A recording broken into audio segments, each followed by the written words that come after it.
Now, we are going to take up one more problem on the simply supported beam. Problem number 17. Draw SFD and BMD for a simply supported beam shown in figure. So you have a simply supported beam having the load simply supported at A and E, and you have a uniformly variable load from 0 at A to 30 kilonewton per meter at the point B, which is a uniformly variable load for a distance of about 5 meters. Then you have a point load acting downwards of 50 kilonewton at point C, which is 6 meters from the fixed end from end A. Similarly, we have a clockwise couple 50 kilonewton meter on the point D, which is at a distance of 8 meters from A. And also at the point E, you have a simply supported at the point E, which is at a distance of 10 meters from A. Now first we are going to take up the support reactions. So reaction at the support reactions. So to find out that, taking the moments about the point A, so that means sum of clockwise moments will be equal to the counterclockwise moments. So REV into 10. So that means you're going to have a counterclockwise couple. So REV into 10 will be equal to clockwise. So that is 50 is the clockwise couple, which is 50 kilonewton meter. Then we have plus 50 into 6 plus half into area of the triangle plus half into 5 into 30. And also the distance of center of gravity with reference to the smaller end in this case, because we are taking the moment about the point A, which is at a distance of 2 by 3 into 5. So 2 by 3 into 5. So REV into 10 will be equal to 50 plus 50 into 6 plus half into 5 into 3, 30 into 2 by 3 into 5. So on simplification, you will going to get REV will be equal to 60 kilonewton. Also what we know is sum of the upward reactions is equal to sum of the downward reactions. So that means RAV plus REV will be equal to half into area of the triangle, area of the triangle. So half into 5 into 30 plus 50. So on simplification, you will going to get RAV, which is 125 minus 60, which will going to be 65 kilonewton. So reaction at the support A will be equal to 65 kilonewton in the vertical direction. Reaction at the vertical reaction at the support E, which is REV, will be equal to 60 kilonewton. Now we will going to analyze the shear force and bending moment on each on the beam now. First, we will going to start from the left end. When you are taking from the left end, we will going to take between A and B. You have a uniformly variable load. We are starting at 0 at the point A and 30 kilonewton per meter at the point B. See, the total length of the span will be equal to 5 meters. Now, first SF at A will be equal to, since we know that at the point A we have a 65 kilonewton acting upward, so it is positive, so plus 65 kilonewton. SF at the point B, which will going to be the area of the triangle, so plus 65 minus half into 5 into 30. On simplification, you will going to get minus 10 kilonewton. So that means if you are considering the shear force only for the plot between A and B, you can see that from 65 kilonewton, it drops down to the negative value of minus 10 kilonewton. So here, since it is a half into 2, since it is an area, so naturally you got that area means it is the power of 2. So the curve joining between these 2 points will going to be a parabolic curve. So similarly, bending moment at the point A will be equal to 0. And now the bending moment at the point B. So the bending moment at the point B will be equal to 65 into 5 minus half into area of the triangle. So that is minus half into 5 into 30, and the distance of the center of gravity with reference to the bigger end in this case, because we are taking the moments about the point B, or the bending moment at the point B. So that means 1 by 3 into 5. So 65 into 5 minus half into 5 into 30 into 1 by 3 into 5. So on simplification, you will going to get it as plus 200 kilonewton meter. Now here, once you do the bending moment diagram, you will going to get at the 200 kilonewton meter. But we cannot join between from this point to this point. That is basically because the shear force is changing its sign from the positive to negative at some distance from the point A. So since the shear force diagram changes its sign from the positive to negative, at that particular point you will going to get the maximum bending moment. So to do that, first we will going to take up all other things, and finally we will come to the find out the maximum bending moment. So therefore, we will going to first consider only a point of 200 kilonewton meter, and you just draw a point here. Now we will going to consider the A, B, and C now. So when you're considering between A, B, and C, similarly at the point C, you have a 50 kilonewton, which is acting from the from the downward direction, acting towards the downward direction, which is C, and the distance with respect to C is 6 meters from A.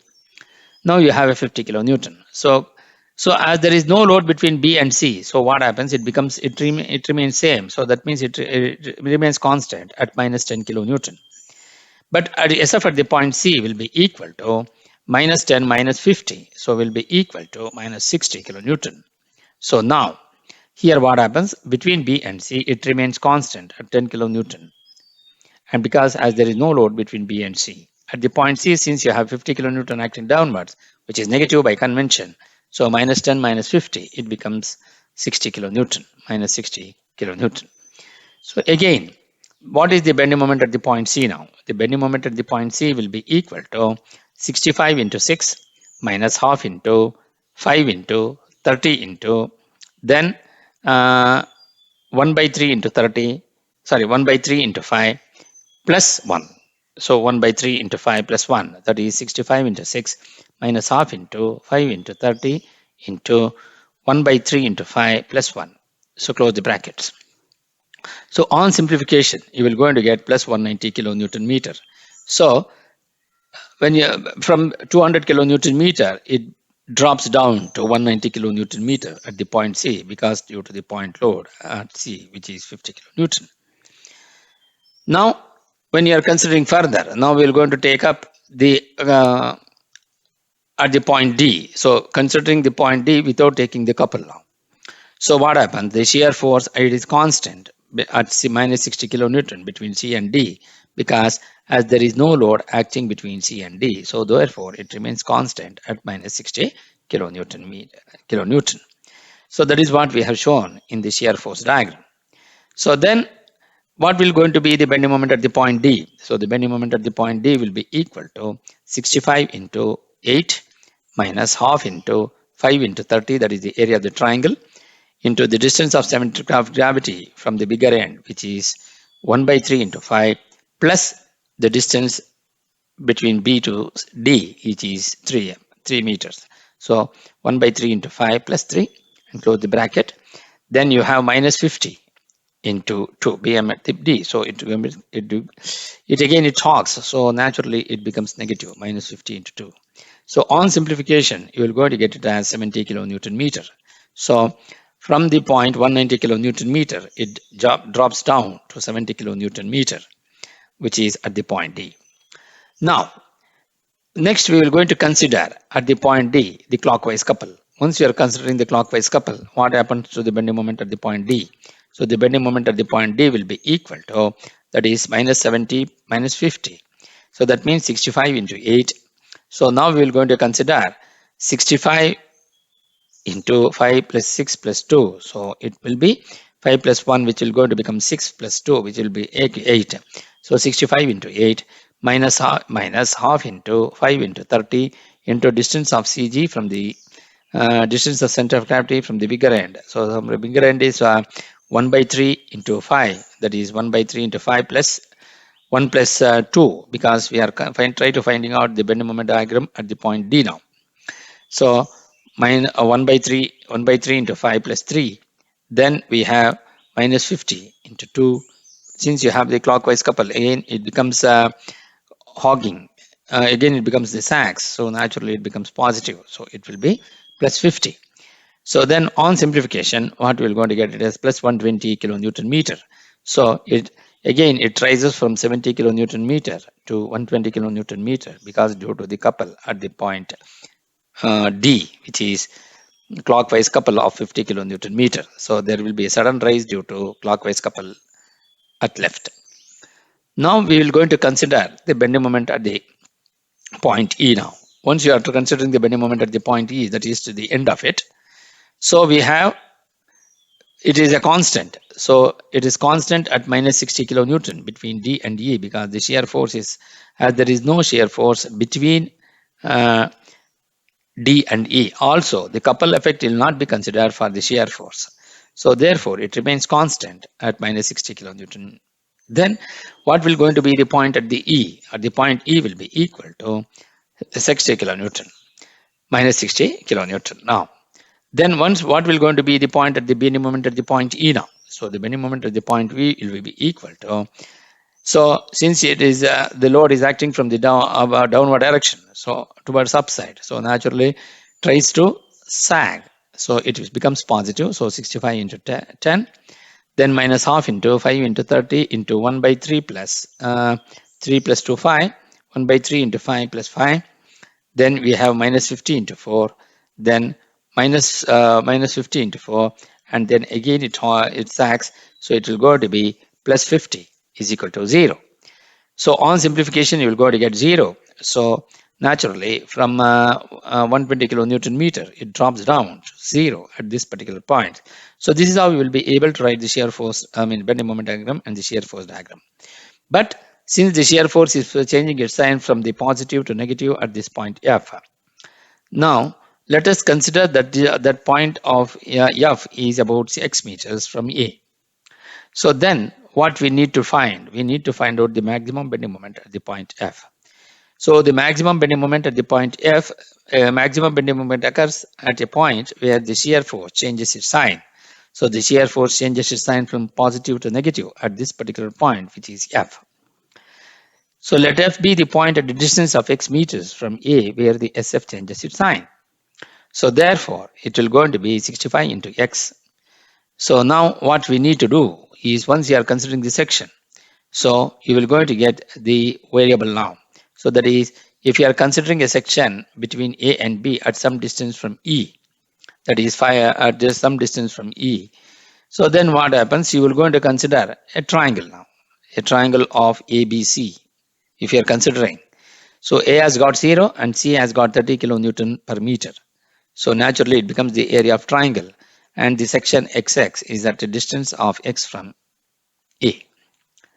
So what I need to find out, I need to find out at what distance this x, at what distance that x will going to be the value wherein it goes to the maximum bending moment. So to find out that, so from the similar triangle principle, so we have ABC and AED. So you have, so what is that? BC by DE will be, so BC by AB will be equal to DE by AE. So what I want DE. Since I want DE, so 30 by BC is nothing but 30 kilonewton per meter. So you are going to substitute that as 30. And we know AB, which is 5, that is 5 meters, which is equal to DE, which is the unknown one, which I need to find out, into divided by x. Therefore, DE will be equal to 30 by 5 into x. So SF at F will be equal to SF shear force at this point F will be equal to 0. So since it is 0, so then what happens? So plus 65, so minus half into area of the triangle. What is the area of the triangle? Area of the triangle is half into then 30 by 5 into x, which is the height, and with respect to the base, which will going to be x. So on substitution, so 65 minus 3 into x square will be equal to 0. So 3x square will be equal to 65. Therefore, x will be equal to 4.655 meters. So from this figure, we can see when the SF changes its sign from positive to negative at a distance of x, which is 4.655 meters from A. Then when what will going to be the maximum bending moment at the point F? The maximum bending moment at the point F will be equal to 65 into x minus half into, then we have the 30 by 5 into x is the height and the base is x. So 30 by 5 into x by 5, x into the distance of center of gravity with respect to the bigger end. So which is the bigger end, which is DE. So that will be equal to into x by 3. So 65 into x minus half into 30 by 5 into x, then into x by 3. So this is how you will be able to analyze this on the bending moment diagram at the point F. So on simplification, what you will going to get it as, so when the value of x will be equal to 4.655, so substitute the value of x in the given expression, which is here. 65 into x value is 4.655. Then we have 3 ones are 3 tens are, so 10 5 twos are 2 gets cancelled. So it will going to be get only x cube. So what is x cube? The value of x is 4.655. So minus 4.655 cube, which will be equal to, on simplification, it will be 201.70 kilonewton meter. So this is how. From 0, first we're going to take up to 201.7 kilonewton meter, then drop down to 200. Then from here, all other things will going to be the linear line. But only from 0 to 201.7 where you're going to get the maximum bending moment, because the shear force changes its sign at this point. So you join these 2 points by means of a cubic curve, and again from here to here, which is again it's a cubic curve. So this is how you will be able to analyze this problem on the bending moment diagram. And so here, this will going to be the final solution where you can obtain the bending moment and also the shear force. The line joining between 0 to 201.7 kilonewton meter is drawn by means of a cubic curve, because the power of x here in this case is x cube. So since it is a x cube, so it should be a cubic curve. So this is how you will be able to analyze and find out the support reactions of the simply supported beam. Thank you.